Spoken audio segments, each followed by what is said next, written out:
Metanogénesis, un metabolismo antiguo del azufre. ¿Te has preguntado cómo era antes la Tierra?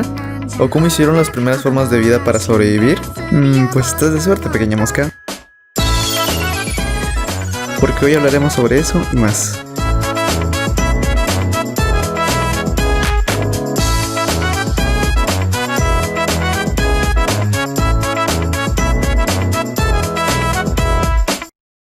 Ok, entonces, ¿qué es la metanogénesis?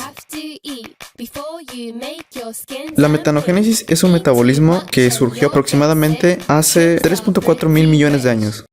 Un metabolismo no es más que el conjunto de reacciones químicas y biológicas en una célula. La metanogénesis es y fue utilizada por microorganismos de tipo metanógeno. Estos microorganismos procariontes, especialmente arqueas, que son organismos sin núcleo, deben crecer y producir metano bajo condiciones anóxicas, es decir, que son anaerobios. Eso quiere decir que no requieren o no deben de estar en presencia del oxígeno. La metanogénesis se origina en el planeta aún anoxigénico, o sea que no había una cantidad relevante de oxígeno. Pero, ¿por qué era oxigénico el ambiente? Era oxigénico porque no existía un mecanismo para la formación de oxígeno en concentraciones significativas, hasta que la actividad interna de la Tierra, específicamente volcanes, liberaron compuestos que contienen oxígeno, como el CO2 y el dióxido de azufre. Estos compuestos, entre muchos otros, fueron los principales sustratos utilizados por microorganismos en esa época para poder obtener energía. Pero entre esos microorganismos procariontes comenzaron a presentar modificaciones en su estructura y metabolismo, dejando de producir metano y en su lugar producir oxígeno y formaldehído, hasta convertirse estos procariontes en cianobacterias, los cuales comenzaron a liberar oxígeno mediante la fotólisis de moléculas de H2O, o sea, agua. Fue en ese momento que comenzaron a aparecer organismos que comenzaron a formar oxígeno y formaldehído a partir del dióxido de carbono, moléculas de agua y energía solar.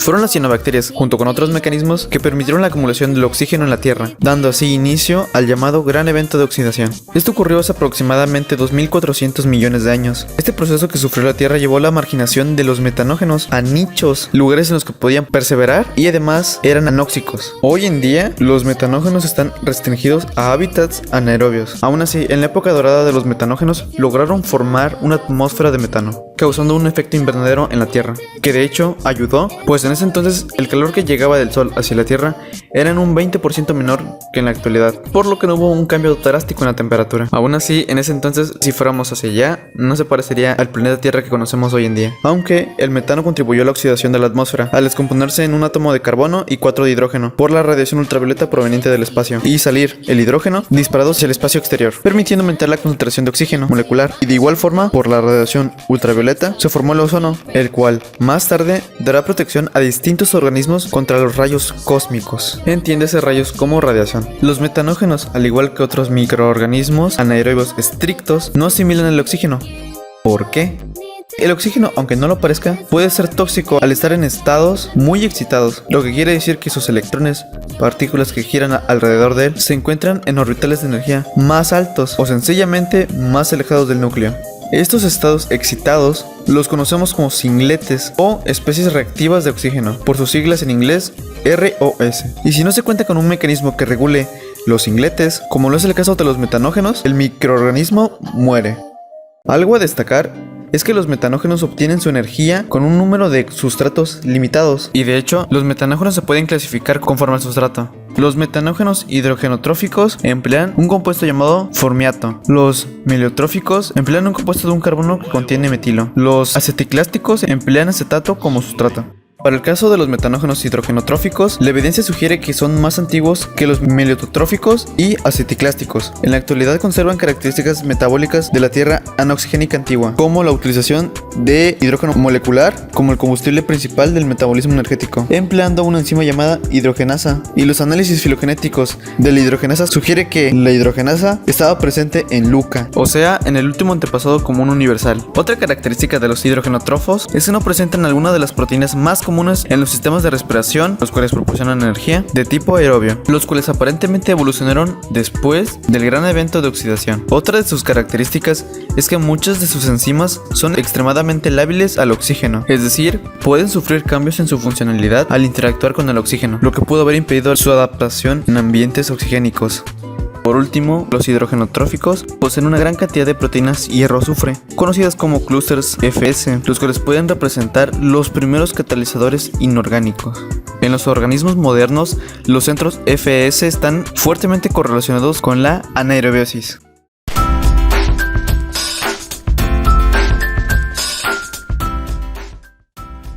En las plantas y en la mayoría de los organismos, el sulfato es absorbido por proteínas que se activan con el ATP. El ATP es como el combustible de la célula.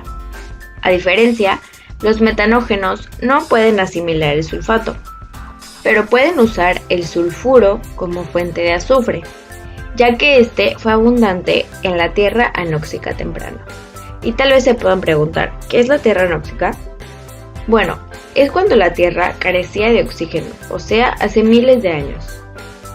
Una clase de metanógenos son los metanococcus, que habitualmente viven en ambientes anaeróbicos, o sea, donde no hay oxígeno, con altos niveles de sulfuro y normalmente se cultivan con sodio.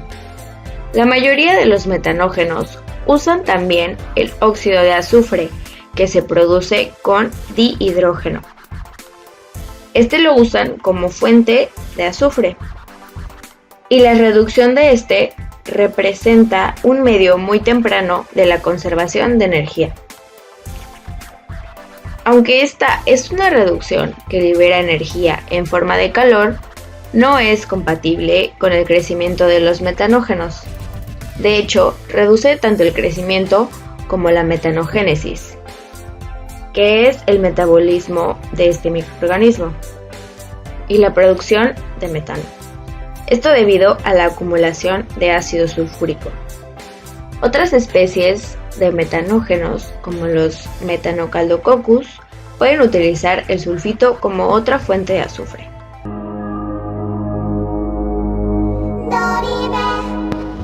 Las características principales de las bacterias metanógenas son que son procariontes, es decir, que no tienen núcleo. Pertenecen al subgrupo de las arqueas, y a diferencia de las bacterias, que en su pared celular hay una sustancia que se llama peptidoglicano, en estas no. En estas hay una sustancia que se llama pseudomureína. Podemos resumir que en estos microorganismos solamente viven en ambientes estrictamente anaeróbeos, es decir, que no haya oxígeno, y obtienen su energía mediante la producción de metano a través de la metanogénesis. En esta metanogénesis van a utilizar al hidrógeno molecular como un dador de electrones y al dióxido de carbono como un aceptor de electrones. La metanogénesis es una forma de metabolismo microbiano, es decir, que es una forma en la que los microbios pueden nacer, crecer y reproducirse, y se basa esta en la formación de metano a partir de estos microbios. Lo que hacen estos microorganismos es tomar diferentes sustratos de su ambiente para poder producir metano y moléculas de ATP, que las moléculas de ATP le aportan energía a la bacteria. Muchos creen que la producción de metano es el propósito final de estas bacterias, pero no. Su propósito es crear energía en forma de ATP. Tenemos como primera y principal ruta la producción de metano por reducción de CO2. Como les expliqué anteriormente, el CO2 va a aceptar los electrones y el hidrógeno molecular, que como pueden ver en la fórmula, es el que va a dar los electrones para así producir metano y agua. A esta ruta metabólica se le llama hidrogenotrófica. Producción de metano a partir de moléculas orgánicas. Aquí se ocupa como sustrato diferentes moléculas, ya sea formiato, acetato y otras diferentes moléculas orgánicas, pero van a dar casi el mismo resultado, que es metano, y en este caso van a dar dióxido de carbono, que como podemos ver en nuestra primera ruta de producción de metano por reducción de CO2, podemos encontrar que al final es un producto, en la segunda es un producto y en la primera es un sustrato. A esta ruta metabólica se le llama acetato clástica. Las bacterias metanógenas juegan un papel muy importante en el ciclo del carbono, ya que en lugar de que se acumule en lechos acuosos o en la atmósfera, estas las retoman desde condiciones anaeróbicas, es decir, en ausencia de oxígeno, como ya hemos comentado. Esto les facilita mucho porque tienen condiciones simbióticas con animales como vacas, como en la imagen, o termitas, incluso otros animales, donde una gran cantidad de metano también es liberado. El metano es un gas de efecto invernadero casi 60 veces más efectivo que el dióxido de carbono. Muchos piensan que la producción de tanto metano en la atmósfera es producido por el humano, pero la verdad es que no, es por el metabolismo microbiano que estas bacterias tienen. En la actualidad existen colectores de metano que mediante estiércol de vacas y chivos, etc., extraen metano y lo pueden ocupar como combustible a través de estas bacterias metanógenas. Este combustible se llama biogás.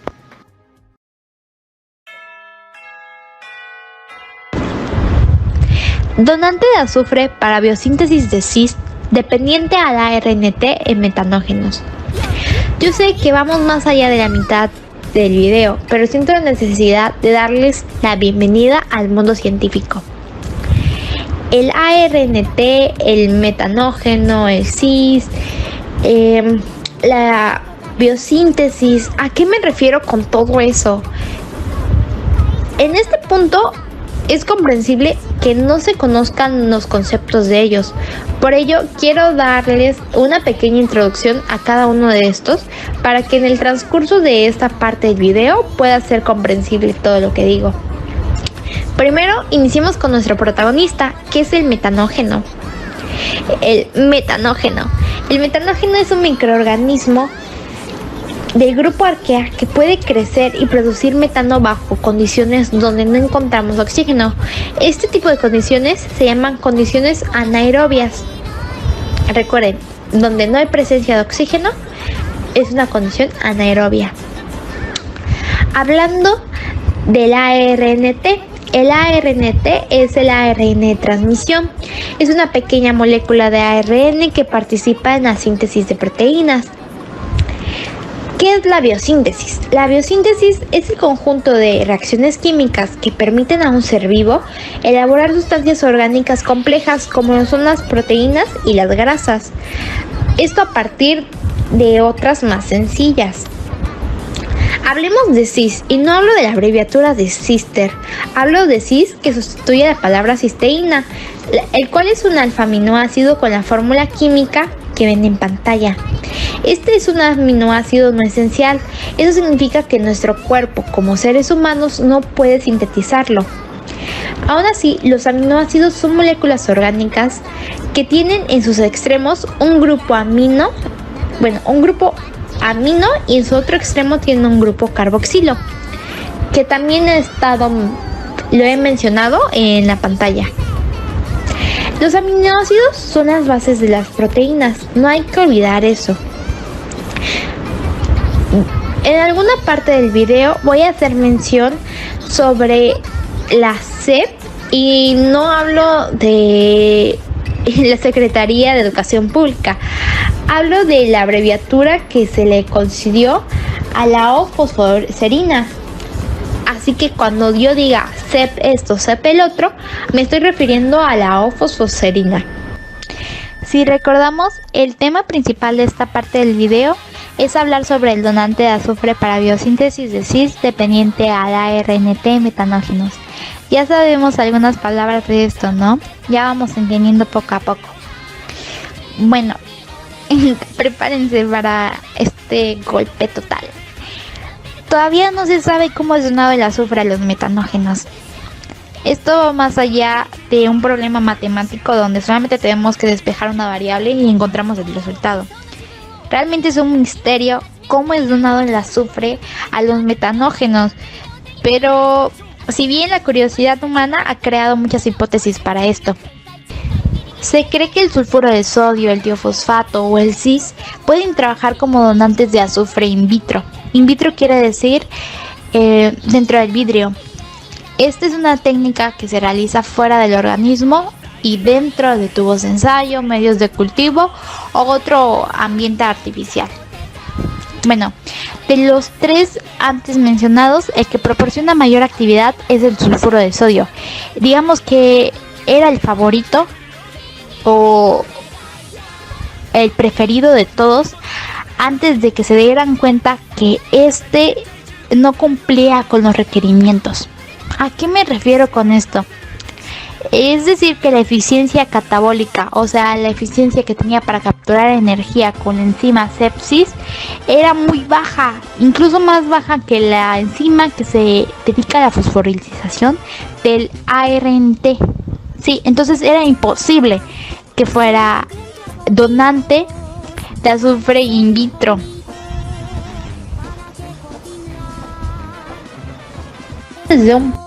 Aunque sabemos que el azufre es el que entrega el sepsis S, sigue sin estar claro de dónde viene este. Se propone que el grupo persulfuro que se forma en sepsis S está principalmente basado en el hecho de que sepsis S está estrechamente relacionado con la cisteína desulfurasa en términos de su secuencia primaria y su estructura general. Y si se lo están preguntando, la cisteína desulfurasa es una enzima capaz de extraer los átomos de azufre del sustrato L-cis y así donarlo a proteínas aceptoras, formando un grupo persulfuro. Hablando desde un punto bioquímico, este es un modelo propuesto para la asimilación de azufre en metanógenos. El sulfuro se usa generalmente como la única fuente de azufre para su crecimiento. Para la biosíntesis de cis, más bien conocido como cisteína, se necesita un persulfuro en CEP-tRNA. CEP también es conocido como O-fosfoserina. Es probable que la cis-tRNA sintasa sea el donante proximal de azufre para la conversión de CEP-tRNA cis a cis-tRNA cis. Sin embargo, se desconocen los procesos de oxidación de sulfuro a sulfuro de azufre y la transferencia de azufre de sulfato a CEP-cis-S. Bueno, para la biosíntesis de MET, la homocisteína es probablemente un intermediario. La metionina sintasa cataliza la metilización de la homocisteína para formar MET. Esto se conserva en metanógenos. Aunque dos actividades conducen a la homocisteína, es decir, a la sulfidrilación de O-fosfohomoserina, se ha propuesto que en metanococos el descubrimiento de la vía necesita más investigación, dado que para la biosíntesis de conglomerados de hierro y azufre, cis nos sirve como donante de azufre. A lo que quiero llegar con todo esto no es a descubrir quién es el donante de azufre para la biosíntesis de cis dependiente a la RNT en metanógenos, sino hace referencia a la metanogénesis, que es el principal tema de nuestro video. La metanogénesis, como ya antes mencionaron, es el metabolismo de los metanógenos. Es muy antiguo y se originó cuando la Tierra era anóxica, o sea que no tenía oxígeno. La metanogénesis quizás fue uno de los procesos biológicos más antiguos y probablemente jugó un papel fundamental en la evolución de la atmósfera terrestre. Eso quiere decir que gracias a la metanogénesis estamos hoy aquí. Y no solamente la metanogénesis, sino a nuestro amiguito principal, al metanógeno, que gracias a que produce metano, no estaríamos hoy saludándonos ni viendo este video. Análisis filogenéticos. Los análisis filogenéticos sugirieron que la ruta de la biosíntesis de la cisteína, dependiente del ácido ribonucleico transferente, es antigua. La cisteína probablemente se deriva de la degradación de proteínas cis, tRNA cis, hidrólisis u otras vías triviales de biosíntesis de cis. Solo 3 proteínas de ensamblaje y transporte del grupo hierro-azufre se conservan en todos los metanógenos. Uno de ellos es el SUF-B, una proteína de armazón para el ensamblaje de grupo hierro-azufre. Otra es el SUF-C, una ATP-asa de grupo ABCD. Facilita la transferencia de grupos hierro, azufre de proteínas de andamio a proteínas objetivos, y la tercera es APBC sobre NP35, una proteína transportadora involucrada en el transporte de clústeres de hierro-azufre. En algunos microorganismos como las micobacterias y las cianobacterias, la movilización de azufre es completamente funcional para la biosíntesis del grupo hierro-azufre. En fin, el azufre es el elemento esencial requerido para el crecimiento de todos los organismos conocidos y está presente en una amplia variedad de moléculas con funciones fisiológicas distintivas.